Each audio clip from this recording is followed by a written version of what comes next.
بسم اللہ الرحمن الرحیم۔ حروف کی اقسام اور فعل کی علامت۔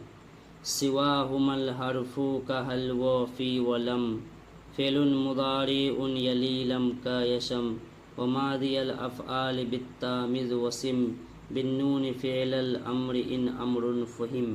جب ہم نے اسم کی علامات اور فعل کی علامات جان لی تو اب مصنف حرف کی علامات کے بارے میں بات کر رہے ہیں۔ انہوں نے فرمایا سواہما، یعنی یہ ضمیر اسم اور فعل کی طرف لوٹتی ہے تو حرف اسم اور فعل کے علاوہ ہوتا ہے۔ سواہم الحرف کہل و فی ولم، اور ظاہر ہے کہ حرف سے مراد حروف معانی لیتے ہیں نہ کہ حروف مبانی، اور میں پہلے اس فرق کا ذکر کر چکا ہوں۔ حروف مبانی وہ حروف ہوتے ہیں جن سے کوئی کلمہ بنتا ہے یا جن سے کلمہ مرکب ہوتا ہے۔ مثال کے طور پر فعل کا لفظ 3 حروف مبانی سے بنا ہے، فا، عین اور لام۔ جہاں تک حروف معانی کا تعلق ہے، جیسے کہ حروف جر، مضارع کے لیے حروف جزم اور استفہام کے حروف، اس کو حروف معانی کہا جاتا ہے۔ تو حل ایک استفہام کا حرف ہے، فی حرف جر ہے، لم فعل مضارع کو مجزوم کرنے والا حرف ہے۔ مصنف نے یہ مثالیں اس لیے منتخب کیں تاکہ یہ واضح ہو جائے کہ حرف سے مراد حروف معانی ہیں۔ تاکہ یہ واضح ہو جائے کہ حروف معانی 2 قسم کے ہوتے ہیں۔ ایک قسم وہ ہے جو مخصوص نہیں ہوتی، یعنی جو اسم اور فعل دونوں پر داخل ہو سکتی ہے، یعنی جو اسماء اور افعال کے درمیان مشترک ہو، جیسے کہ حل۔ یعنی حروف معانی کی 2 قسمیں ہیں، کچھ حروف مخصوص ہوتے ہیں اور کچھ حروف غیر مخصوص۔ حروف 2 قسم کے ہوتے ہیں،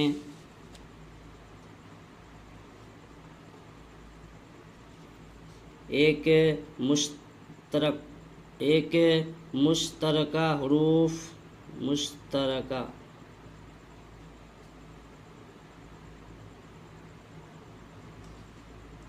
غیر مختصہ،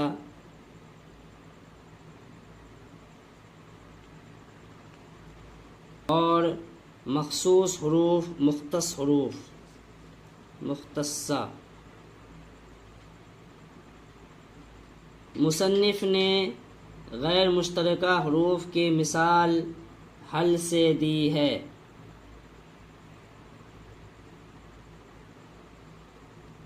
کیونکہ حل کے بعد اسم بھی آ سکتا ہے، جیسے حل زید قائم۔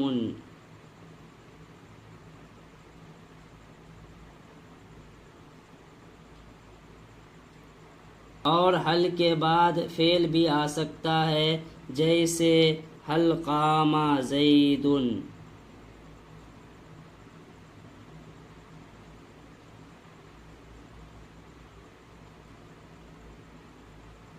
تو حل ایسا حرف ہے جو اسماء اور افعال دونوں کے ساتھ آتا ہے، لہذا یہ کسی اسم یا فعل کے ساتھ مخصوص نہیں ہے۔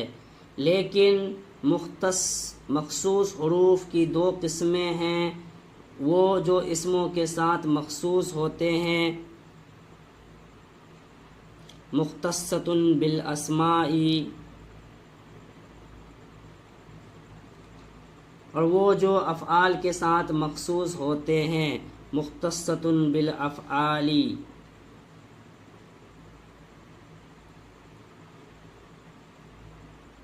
مصنف نے فرمایا سواہم الحرف کا حل و فی و لم، جیسے حروف جر یہ اسموں کے ساتھ مخصوص ہوتے ہیں۔ مثلا میں کہتا ہوں محمد فی المدینۃ،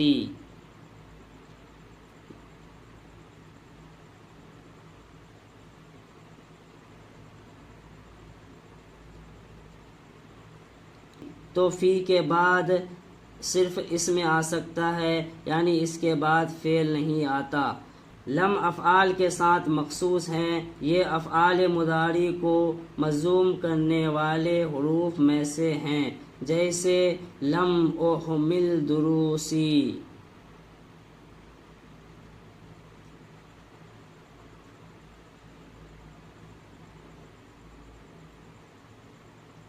تو فی کے بعد ضروری ہے کہ اسم آئے اور لم کے بعد ضروری ہے کہ فعل آئے، جبکہ حل ایسا حرف ہے جو اسم اور فعل دونوں کے ساتھ آتا ہے، یعنی اس کے بعد کبھی اسم آتا ہے اور کبھی فعل بھی آ سکتا ہے۔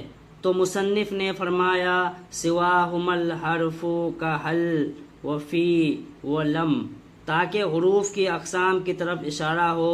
تو حروف میں سے کچھ ایسے ہوتے ہیں جو مشترک ہوتے ہیں، یعنی اسم یا فعل میں سے کسی ایک کے ساتھ مخصوص نہیں ہوتے بلکہ اسماء اور افعال دونوں کے درمیان مشترک ہوتے ہیں، اور کچھ حروف ایسے ہوتے ہیں جو اسموں کے ساتھ مخصوص ہوتے ہیں، اور کچھ حروف ایسے ہوتے ہیں جو افعال کے ساتھ مخصوص ہوتے ہیں۔ تو شعر کی اس حصے میں حرف کی علامت کا ذکر کیا گیا ہے۔ حرف کی علامت یہ ہے کہ وہ نہ اسم کی علامت قبول کرتا ہے اور نہ فعل کی، یعنی وہ علامت جو ہم پہلے پڑھ چکے ہیں۔ ہم اسم کی علامت کو اس شعر میں پڑھ چکے ہیں، بالجر والتنوین والنداء وال ومسند للاسم تمییز حصل، اور ہم فعل کی علامت بھی اس بیت میں پڑھ چکے ہیں، بتا فعلتا و اتت و یفعلی و نون اقبیلن فعل ینجلی۔ اور حرف نہ اسم کی علامات قبول کرتا ہے اور نہ فعل کی علامات۔ جو مصنف نے کہا سواہما، یعنی ان دونوں اسم اور فعل کے علاوہ جو ہے وہ حرف ہے۔ اور اس بیت میں مصنف نے حروف کی اقسام کا ذکر کیا ہے۔ حل ایک ایسا حرف ہے جو مخصوص نہیں ہے، یعنی اسم اور فعل دونوں میں استعمال ہوتا ہے۔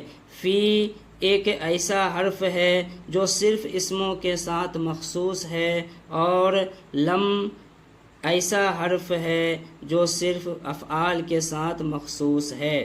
یہاں اسم، فعل اور حرف کی علامات پر بیان ختم ہوتی ہے۔ اب ہم افعال کے درمیان فرق کرنے کی طرف آتے ہیں۔ تو اس نے فعل مضارع سے ابتدا کی اور کہا کہ فعل مضارع لم کے ذریعے پہچانا جاتا ہے، فعل مضارع یلی لم کا یشم۔ اور اس کے بعد مصنف نے اس علامت کے بارے میں بات کی ہے جو فعل ماضی کو ممتاز کرتی ہے۔ تو مصنف نے کہا وماضی الافعال بالتا مز ایک فعل امر ہے، یعنی میز مراد ہے، فعل ماضی کو تا سے ممتاز کرو، اور یہی اصل کلام ہے۔ تو مصنف نے بیان کیا کہ فعل ماضی کی علامت تا ہے، اور اس سے مراد ہے تاء الفاعل اور تاء التانیث الساکنہ۔ مصنف کہتا ہے وہ سم، یعنی سم لفظ وسم سے ہے، وہ سم فعل امر ہے نون کے ساتھ، وسم بالنون فعل الامر ان امر فہم۔ میں تھوڑی دیر بعد اس کو تفصیل سے بیان کروں گا۔ تو میں سب سے پہلے فعل مضارع کی علامت سے شروع کروں گا، اور وہ یہ ہے کہ وہ لم کو قبول کرتا ہے۔ جب میں مثلا کہتا ہوں لم احمل، لم اذاکر، لم افعل کذا، تو اس سے پتہ چلتا ہے کہ فعل مضارع کی علامت یہ ہے کہ وہ لم کو قبول کرتا ہے۔ کوئی بھی فعل جو لم کو قبول کرتا ہے وہ مضارع ہوتا ہے، اور جو قبول نہیں کرتا وہ مضارع نہیں، یعنی لم فعل ماضی سے پہلے نہیں آتا۔ میں یہ نہیں کہہ سکتا لم فعلا اور نہ ہی لم افعل، لیکن لم یفعل درست ہے، صحیح ہے۔ تو لم ایک ایسی علامت ہے جو فعل مضارع کو اس کی دو اقسام یعنی ماضی اور امر سے ممتاز کرتی ہے۔ لم خاص طور پر فعل مضارع کے لیے مخصوص ہے، اور در حقیقت صرف لم ہی نہیں بلکہ تمام وہ ادوات جو فعل مضارع کو نصب یا جزم میں ڈالتی ہے وہ سب بھی فعل مضارع کی پہچان کے لیے استعمال ہوتی ہے۔ ماضی افعال تا کے ذریعے پہچانے جاتے ہیں، یعنی تائے فاعل اور تائے تانی ساکنہ کے ذریعے۔ وسم بن نون فعل الامر ان امر فہم، یہ وہ بات ہے کہ جس کی وضاحت کی ضرورت ہے۔ فعل امر اپنے دونوں قسموں یعنی فعل ماضی اور فعل مضارع سے نون کے ذریعے ممتاز ہوتا ہے، نون تاکید کے ذریعے۔ اسی طرح اگر کوئی فعل طلب یا حکم پر دلالت کرے تو وہ فعل امر سمجھا جائے گا، بشرطے کہ اس سے واقعی امر یا طلب مراد ہو۔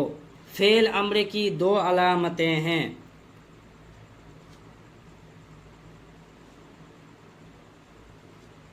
یعنی حقیقت میں وہ ایک ہی علامت ہے لیکن مجموعی طور پر دو علامتیں سمجھی جاتی ہے۔ ایک لفظی علامت، علامت لفظیہ،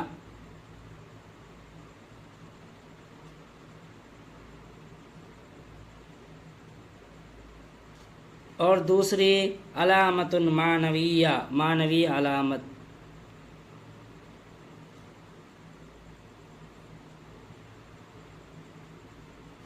لفظی علامت یہ ہے کہ فعل امر نون تاکید کو قبول کرتا ہے، قبول نون التوکید۔ بعض نحوی حضرات کہتے ہیں کہ یائے مخاطبہ کا قابل قبول ہونا بھی اس کی علامت ہے، اور یہ بھی درست ہے۔ دوسری علامت وہ علامت معنویہ، وہی الدلالۃ علی الطلب، الدلالۃ علی الطلب بنفسہ۔ دوسری علامت معنوی علامت ہے جو خود اپنی ذات سے طلب پر دلالت کرتی ہے کہ اس میں طلب پایا جاتا ہے۔ ضروری ہے کہ یہ دونوں علامتیں ایک ساتھ پائی جائے، یعنی پہلی علامت لفظی علامت اکیلی کافی نہیں، کیونکہ اس کی وجہ یہ ظاہر ہے فعل امر نون تاکید کو قبول کرتا ہے، اکتب نون تاکید کو قبول کرتا ہے، چنانچہ میں کہہ سکتا ہوں اکتبن۔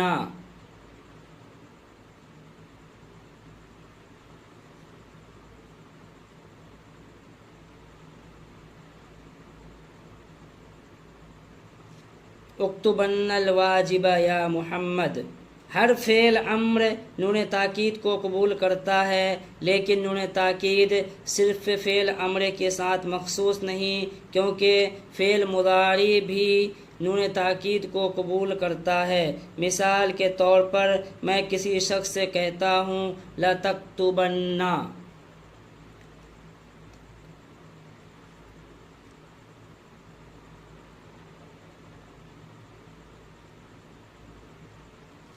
لہذا نون توکید کا قبول کرنا فعل امر کی کوئی خاص اور ممتاز علامت نہیں، کیونکہ فعل مضارع بھی اسے قبول کرتا ہے، لہذا صرف ان علامات پر اکتفا کرنا درست نہیں۔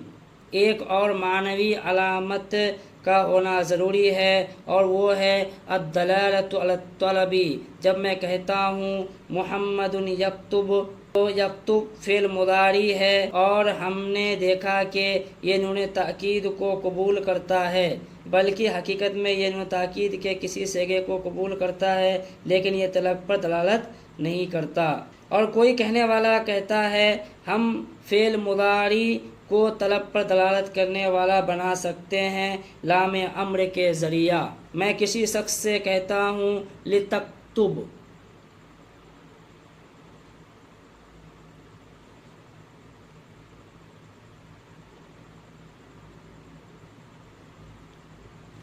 تو فعل مضارع کبھی کبھار طلب پر دلالت کرتا ہے لام امر کے ذریعہ، جیسا لتکتب، یقیناً یہ لام مضارع کے لیے جازم ہوتی ہے۔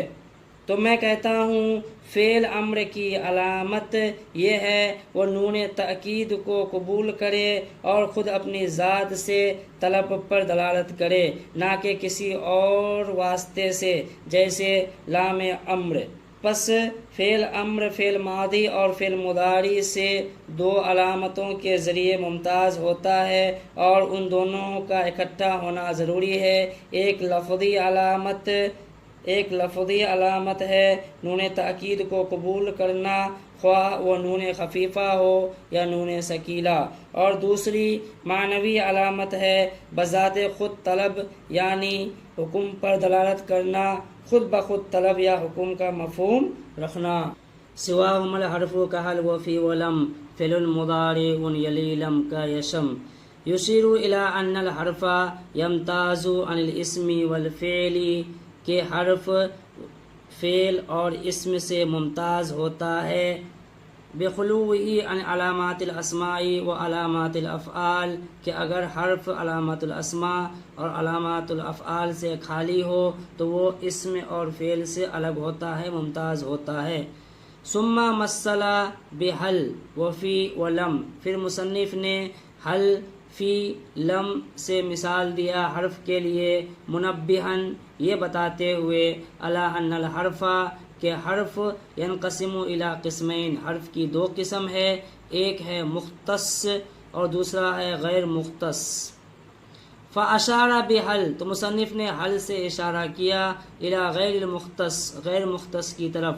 غیر مختص کیا ہے؟ وہو الذی یدخل علی الاسماء والافعال، غیر مختص وہ ہے جو اسم کو بھی شامل کرتا ہے اور افعال کو بھی شامل کرتا ہے، جیسے حل زید قائم میں حل کے بعد اسم آیا ہے، وحل قام زید میں حل کے بعد فعل آیا ہے۔ تو وہ اشارہ فی و لم، اور مصنف نے فی اور لم بول کے اشارہ کیا الی المختص، مختص کی طرف۔ وہو قسمانی، اور مختص کی دو قسم ہے، ایک ہے مختص بالاسماء کا فی صرف اسم کے لیے خاص ہے، جیسے زید فی الدار، فی کے بعد ہمیشہ اسم ہی آتا ہے۔ اور ایک قسم ہے مختص کا مختص بالافعال کا لم، جیسے کہ لم، جیسے نحو، جیسے لم یقم زید، تو لم کے بعد کیا آتا ہے؟ فعل آتا ہے، جیسے کہ یہاں پہ آیا ہے۔ اس کے بعد مصنف نے کہا وماضی الافعال بالتامز وسم بالنون فعل الامر ان امر فہم، ثم شرع فی تبیین ان الفعل ينقسم الى ماض ومضارع وامر۔ پھر مصنف فعل کی قسم کو بیان کر رہے ہیں۔ فعل کی تین قسم ہے، ایک ماضی، مضارع، امر۔ فجعل علامت المضارع صحت دخول لم، تو فعل مضارع کی علامت پہچان مصنف نے بیان کیا کہ فعل مضارع میں لم داخل ہوتا ہے، کقولک فی یشم، یشمو میں کیا بولے گا؟ لم یشم۔ وفی یضرب میں لم یضرب۔ وإلیہ اشار بقولہ فعل مضارع یلی لم کا یشم۔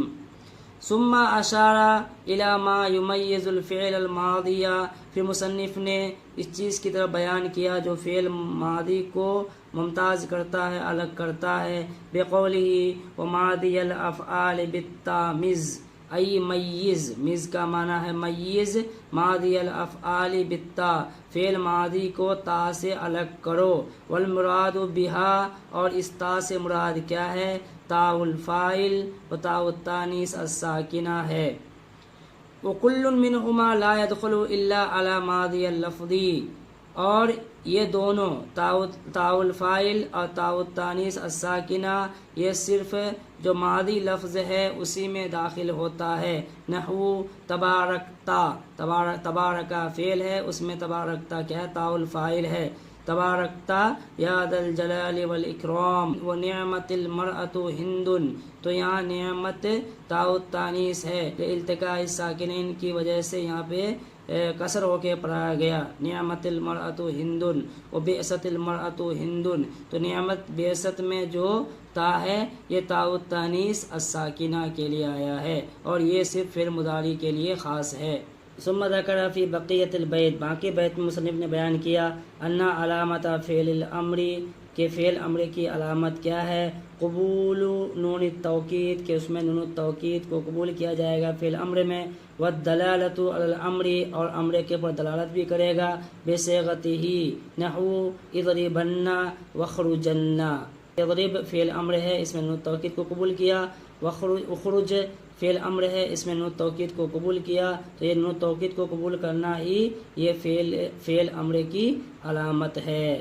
والامر ان لم یکن للنون محل فیہ هو اسم نحو صحب حی حل، یعنی اگر فعل امر ان لم یکن للنون محل، یعنی اگر فعل امر نون تاکید کو قبول نہ کرے تو وہ حقیقی فعل امر نہیں ہوگا، بلکہ وہ اسم فعل امر ہوگا۔ جیسے صح، جس کا معنی ہے اسکت، اور حی حل، جس کا معنی ہے اقبل۔ جب کوئی فعل امر نون تاکید کو قبول نہ کرے تو وہ فعل امر نہیں ہوتا، بلکہ وہ اسم فعل امر ہوتا ہے، اور اس سے یہ سمجھتے ہیں کہ اسم فعل امر لفظی علامت کو قبول نہیں کرتا، یعنی نون تاکید کو نہیں لیتا، یعنی اسم فعل امر کے میں نون تاکید نہیں آتا، نون تاکید کو نہیں لیتا، لیکن وہ خود بخود طلب پر دلالت کرتا ہے، یعنی وہ معنوی علامت کو قبول کرتا ہے لیکن لفظی علامت کو نہیں۔ ظاہر ہے کہ یہ درست نہیں ہوگا کہ کوئی کہے سہنا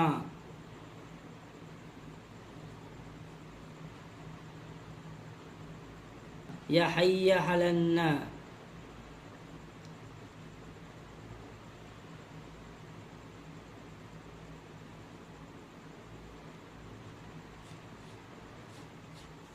کیونکہ یہ نون تاکید کو قبول نہیں کرتے اگرچہ یہ طلب پر دلالت کرتے ہیں۔ مثلا صح کا مطلب ہے اسکت اور حی حل کا مطلب ہے اقبل، اور یہی فرق ہے اسم فعل امر اور فعل امر کے درمیان۔ فعل امر اسکت کے لیے یہ درست ہے کہ اسے اسکتنا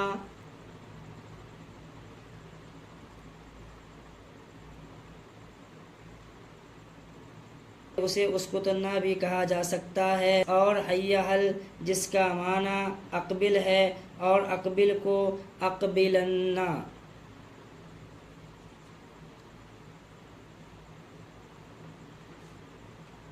اقبلنا بھی کہا جا سکتا ہے۔ اسکتنا اور اقبلنا دونوں فعل امر ہے کیونکہ وہ نون تاکید کو قبول کرتے ہیں۔ رہی بات صح اور حی حل کی، تو یہ دونوں اسم فعل امر ہے کیونکہ یہ نون توکید کو قبول نہیں کرتے۔ ظاہر ہے کہ اسم فعل امر اور فعل الامر دونوں طلب پر دلالت کرنے میں شریک ہوتے ہیں، لیکن اسم فعل امر نون تاکید کو قبول نہیں کرتا۔ فَإِن دَلَّتِ الْكَلِمَةُ عَلَى الْأَمْرِ وَلَمْ تَقْبُلْ نُونَ التَّوْكِيدِ فَهِيَ اسْمُ فِعْلٍ، اگر کلمہ امر پر دلالت کرے لیکن نون توکید کو قبول نہ کرے تو وہ اسم فعل ہے۔ وَإِلَى ذَلِكَ أَشَارَ بِقَوْلِهِ وَالْأَمْرُ إِن لَّمْ يَكُن لِّلنُّونِ مَحَلٌ فِيهِ هُوَ اسْمٌ نَحْوُ صَحْوَ وَحَيَّ حَلَ، فصح وحی حل اسمانی دلّا علی الامر، تو صح اور حی حل یہ دونوں اسم ہے اور امر کے اوپر دلالت کرتا ہے۔ لعدم قبولہما نون توکید، کیونکہ یہ صح اور حی حل نون توکید کو قبول نہیں کرتا۔ فلا تقولوا صحنا ولا حی حلنا، وإن كانت صح بمعنى اسکت وحی حل کا معنی ہے اقبل، تو یہ امر کے اوپر دلالت تو کرتا ہے لیکن نون توکید کو قبول نہیں کرتا۔ والفارق بینہما، اب ان دونوں کے بیچ میں فرق کیا ہے، یعنی اسم فعل اور فعل الامر ان دونوں کے بیچ میں کیا فرق کرتا ہے؟ قبول نون توکید کے فعل امر میں نون توکید کو قبول کرتا ہے، وہ عدمی ہی، اور اسم فعل میں نون توکید کو قبول نہیں کرتا۔ جیسے فعل امر کا مثال اسکتنا و اقبلنا، یہ فعل امر ہے، اس میں نون توکید کو قبول کیا ہے۔ ولا یجوز ذالک فی صح و حی ال، تو یہ صح اور حی ال میں نون توکید کے ساتھ لانا جائز نہیں ہے۔